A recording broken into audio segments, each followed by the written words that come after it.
అందరికీ నమస్కారం. నా పేరు Padmaja. Welcome to my Indian platter. ఇవాళ మనము ఆలు మేతి ఈ కూర ఎలా చేయాలో చూద్దాం. ఇది ఆలుగడ్డ, మెంతి కూరతో చేసే కూరనమాట. ఈ కూర చాలా బావుంటుందండి. రోటీస్‌లోకి, పూరీస్‌లోకి, రైస్‌లోకి ఈ కర్రీ చాలా టేస్టీగా ఉంటుంది. So, come let's start making ఆలు మేతి. ఒక థిక్ బాటమ్ పాన్ తీసుకొని, దాంట్లో కొంచెం ఆయిల్ వేసుకొని, కొంచెం వేడెక్కాక మనం ఒక స్పూన్ జీలకర్ర వేసుకుందాం. జీలకర్ర కొంచెం వేగాక, దాంట్లో ఒక 3 పెద్ద ఆనియన్స్‌ని నేను ఈ చాపర్‌లో వేసుకొని చాప్ చేసుకున్నాననమాట. అవి సన్నగా తరుక్కోవాలి. ఆనియన్స్ వేసుకొని ఒక మాట బాగా కలుపుకున్నాక, దీంట్లో ఇప్పుడు మనము 1/4 టీ స్పూన్ పసుపు, 1 టీ స్పూన్ ఉప్పు. ఇది వేసేసి ఉల్లిపాయల్ని సిమ్‌లో పెట్టి మగ్గబెట్టుకోవాలనమాట. ఈ కర్రీని మీరు కావాలంటే కుక్కర్‌లో గూడా చేసుకోవచ్చండి. కుక్కర్‌లో చేసుకుంటే ఒక 10 మినిట్స్ తక్కువ పడుతుంది అంతే టైం అన్నమాట. నేను ఒక పెద్ద బంచ్ ఆఫ్ మెంతి కూర తీసుకున్నాను. ఆకులన్నీ తీసి శుభ్రం చేసేసుకొని బాగా 5, 6 మాటలు చల్లటి నీళ్ళలో ఉప్పేసి నానబెట్టుకున్నాను ఇందాక.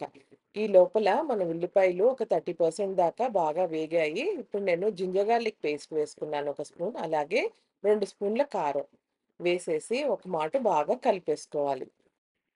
బాగా కలుపుకున్నాక ఇప్పుడు ఒక స్పూన్ ధనియాల పొడి, అర స్పూన్ జీలకర్ర పొడి, అలాగే ఒక స్పూన్ గరం మసాలా. ఈ 3 వేసేసుకొని బాగా కలుపుకోవాలనమాట.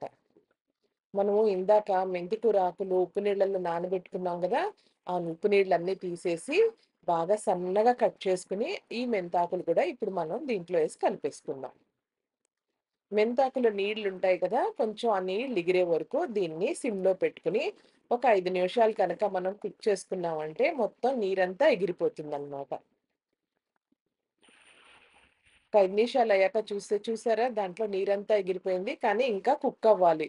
ఇవి ఓన్లీ 60, 70% కుక్ అయ్యాయి. ఇప్పుడు మనం వేడి నీళ్లు జస్ట్ ఉల్లిపాయలు మునిగే వరకు పోసుకొని, మనం దాన్ని ఇంకొక 5-10 నిమిషాల లోపల సిమ్‌లోనే ఉడకబెట్టుకోవాలి. అది మెంతాకు, ఉల్లిపాయలు బాగా ఉడికిపోయాయి. ఆయిల్ కూడా సెపరేట్ అయింది కదా! ఇప్పుడు మనము టొమాటో పల్ప్‌ని యాడ్ చేసుకుందాం. నేను 4 పెద్ద టొమాటోస్‌ని ఇలా పల్ప్‌లాగా నేను గ్రైండ్ చేసుకున్నాను. ప్యూరీలాగా చేసుకోవద్దండి. పల్ప్‌లాగా చేసుకొని, ఆ పల్ప్‌ని ఇప్పుడు మనం దీంట్లో వేసుకొని, ఒక 10 నిమిషాలు మీడియం అండ్ సిమ్‌లో పెట్టుకొని కుక్ చేసుకోవాలి. ఇప్పుడు 10 నిమిషాలు అయ్యేసరికి టొమాటో పల్ప్ అంతా బాగా ఉడికిపోయింది. ఆయిల్ కూడా సెపరేట్ అయింది కదా! ఇప్పుడు మనము ఆలుగడ్డ ముక్కలేసుకుందాం. నేను ఒక 1 కేజీ ఆలుగడ్డని ఇలాగా 1 ఇంచ్ క్యూబ్ సైజ్‌లో కట్ చేసుకున్నాననమాట.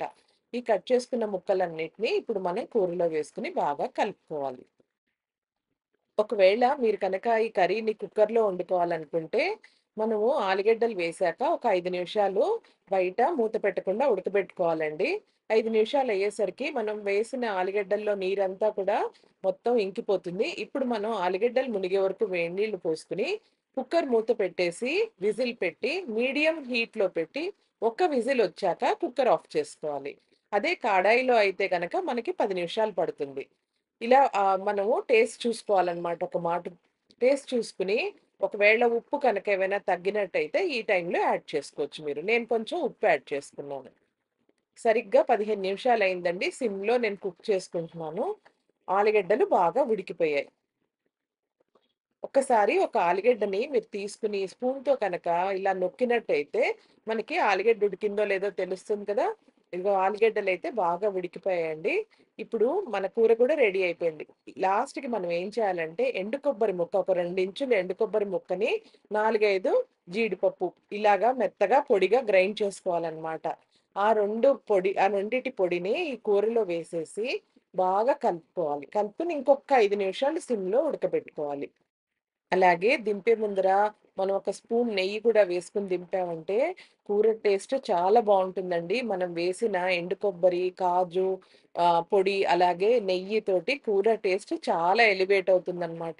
మీరొక్కసారి ఈ కర్రీని ఇలా చేసుకొని చూడండి. మీకు కూడా నచ్చుతుంది.